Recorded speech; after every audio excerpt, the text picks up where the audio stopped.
I used to think shrinking myself was holy.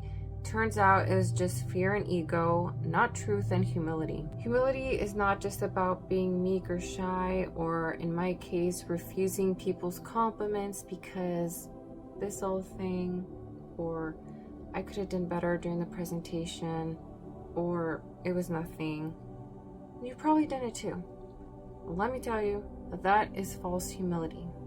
So what is humility? It allows us to acknowledge our weaknesses and limitations, yes, while also recognizing our gifts as coming from God. It doesn't mean having a low opinion of yourself in a way that ignores our inherent human dignity as created in God's image. This is necessary to growing in holiness, especially if you believe that you were made in God's likeness. You shouldn't downplay your God-given talents and qualities. And refusing someone's compliment is just rude and annoying, because it also comes from someone's vulnerability if they're sharing something with you that they believe is true. Also, we're not the best judges of ourselves, so God will send us reminders through others. Just remember that it has to come from a place of love for it to be godly.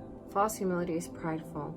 While confidence is a belief in one's abilities and qualities, pride is associated with an inflated sense of self and superiority, but it is fragile. Confidence is a positive attribute that leads to personal growth and resilience, a strength from God, whereas pride leads to arrogance, self-reliance, and a disconnection from others and God, just like the devil. It can be caring too much what other people think. We call this vanity, or neglecting your gifts from God, what you do have, which in turn holds you back from your God-given potential and from being able to share these gifts with others. But God didn't call us to live in fear. He called us to be bold. I want to share this passage from the diary of Saint Maria Faustina, where God speaks to her and he says, "Act like a beggar who does not back away when he gets more alms than he asks for, but offer thanks the more fervently. You too should not back away and say that you are not worthy of receiving greater graces when I give them to you. I know you are unworthy, but rejoice all the more and take as many treasures from my heart as you can carry, for then you will please me more. And I will tell you one more thing. Take these graces not only for yourself, but also for others. That is, encourage the souls with whom you come in contact to trust in my infinite mercy. Oh, how I love those souls who have complete confidence in me.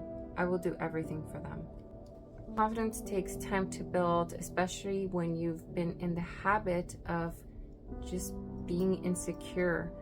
And humility takes time to discover, especially when it involves resolving some trauma or wrong ideals of the past. But doing the work is powerful, and it's what leads us to holiness, what leads us to God. So here I am, creating this online profile, putting myself out there again, because this is not the first time that I venture into content creating. But I don't want to let my previous failures or lukewarm persona or the fact that friends and family might see this hold me back, because it's not about me. It's about what God has done for me and what I can in turn share with others. I've learned a lot, especially in the past year and a half, and I've had this urge now for a while to share and to learn as we go, because growth never stops.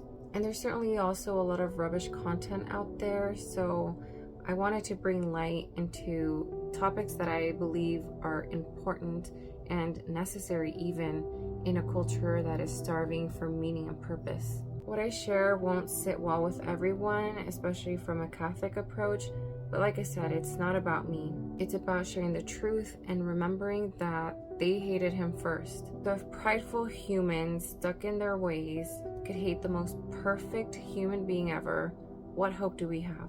Having confidence all of a sudden as an adult when you grew up not being that is difficult. And like I said, it takes time. So what I'm doing is taking myself out of the center and refocusing on going about things in truth and humility.